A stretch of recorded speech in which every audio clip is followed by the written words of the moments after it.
అండి. ఈరోజు బెల్లం అచ్చు ఎలా వేసుకోవాలో చూద్దామండి. మనం చక్కగా బూందీ అచ్చు మాట అండి. ఇది బూందీ బెల్లంతో చేసింది.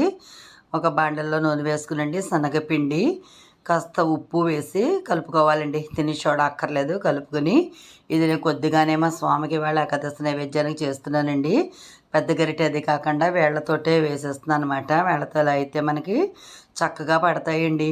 కొద్దిగానే కదా, ఒక చిన్న గ్లాసుడు టీ గ్లాసుడు చేస్తున్నానండి ఇవాళ వెంకటేశ్వర స్వామికి ఈ అచ్చు చేస్తున్నాను అనమాట అండి. ఇంకొక పొయ్యి మీద పాకం పట్టుకోవాలండి. మనం ఒక కప్పు దీనికి బూందీకి ఒక కప్పున్నర బెల్లం అండి. చక్కగా పాకం పట్టుకునేది ముద్రపాకం రావాలండి. ముద్రపాకం వస్తూ ఉండగా ఈలోగా బూందీ గొదుగండి ఇలా పూర్తయిపోయింది. ఆ పాకం వచ్చేసిందండి. పాకంలో ఈ బూందీ వేసి తిప్పడమేనండి. కొద్దిగా నెయ్యి వేస్తే చక్కగా అడుగున అంటుకోదు.